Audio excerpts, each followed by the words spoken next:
আসসালামু আলাইকুম বন্ধুরা। মসজিদে শোরগোল নিয়ে রাসূল সাল্লাল্লাহু আলাইহি ওয়াসাল্লামের সতর্কবার্তা। আমরা জানি গত শুক্রবার জুমার নামাজকে কেন্দ্র করে বাংলাদেশের জাতীয় মসজিদ বাইতুল মোকাররমে একটি অনাকাঙ্ক্ষিত ঘটনা ঘটে যায়, যা মুসলিম উম্মার জন্য লজ্জাজনক, দুঃখজনক, সেই সাথে একটি কলঙ্কিত অধ্যায়। আসুন আমরা এসব বিষয়ে রাসূল সাল্লাল্লাহু আলাইহি ওয়াসাল্লাম কী সতর্কবার্তা আমাদের দিয়েছেন। তাহলে বন্ধুরা শুরু করা যাক। মুসলিম সমাজের সবাই মসজিদের সম্মান পবিত্রতা রক্ষার গুরুত্ব অনুধাবন করেন। সবাই নিজ নিজ জায়গা থেকে মসজিদের পবিত্রতা রক্ষার বিষয়ে সচেতন থাকার চেষ্টা করেন। কোনোভাবে যেন আল্লাহর ঘরের পবিত্রতা নষ্ট না হয় এ ব্যাপারে সর্বোচ্চ সতর্ক থাকেন। এখানে সবাই আল্লাহ তাআলাকে ডাকার এবং শুধু তারই ইবাদত করার চেষ্টা করেন।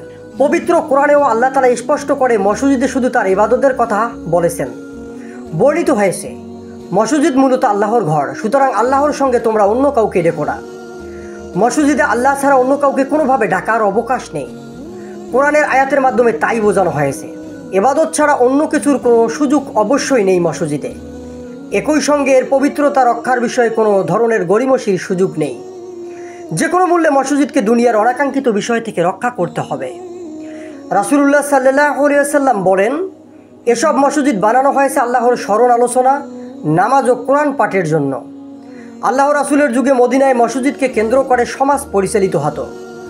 মসজিদে নববী থেকে তিনি সাহাবীদের সব নির্দেশ দিতেন, আল্লাহ তাআলার বিধান জানাতেন মসজিদ থেকেই, তবে তিনি সবসময় মসজিদের সম্মান রক্ষার নির্দেশ দিতেন। এক হাদিসে রাসূলুল্লাহ সাল্লাল্লাহু আলাইহি ওয়াসাল্লাম ইরশাদ করেন, তোমরা তোমাদের মসজিদকে অবুঝ শিশু ও পাগলদের থেকে দূরে রাখো।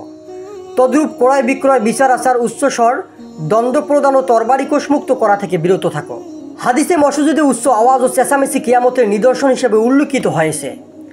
রাসূলুল্লাহ সাল্লাল্লাহু আলাইহি ওয়াসাল্লাম বলেন, যখন লোকেরা জিহাদলব্ধ গনিমতের সম্পদকে নিজের সম্পত্তি বুঝবে, আমানতকে স্বীয় সম্পত্তি গণ্য করবে, জাকাতকে জরিমানা মনে করবে, দ্বীনি ইলম ছাড়া অন্য কোনো শিক্ষা গ্রহণ করবে, পুরুষ স্ত্রীর তাবেদারি করবে, নিজ মায়ের নাফরমানি করবে, বন্ধু বান্ধবকে ঘনিষ্ঠ ভাববে আর আপন পিতামাতাকে দূরবর্তী বলে বুঝবে, মসজিদে উচ্চস্বর ও চেঁচামেচি বেড়ে যাবে, ফাসেক লোক সমাজের সর্দার হবে, সর্বাপেক্ষা নিজ প্রকৃতির লোক সমাজের কার্যভার প্রাপ্ত হবে, জালিমকে তার জুলুমের ভয়ে লোক সম্মান করবে, নর্তকী ও বাদ্যযন্ত্র বিস্তার লাভ করবে, মদ প্রচুর পরিমাণে পান করা হবে, পরবর্তী লোকেরা পূর্বপুরুষকে মন্দ বলবে, তখন তোমরা এরূপ বিপদের অপেক্ষা করতে থাকবে যে লাল বর্ণের প্রচণ্ড বায়ু অথবা ভূমিকম্প, জমিন ধসে যাওয়া, লোকের রূপান্তর হওয়া ও পাথর বর্ষণ হওয়া ইত্যাদি পরিলক্ষিত হবে।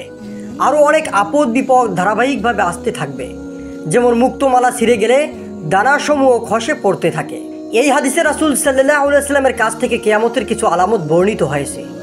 এর মধ্যে একটি হলো মসজিদে চিৎকার চেঁচামেচি বেড়ে যাওয়া। বর্তমানে এমন ঘটনা অনেকাংশে বেড়েছে, যা রাসূল সাল্লাল্লাহু আলাইহি ওয়াসাল্লামের বর্ণিত হাদিসের বাণীর প্রতি ইঙ্গিত করে।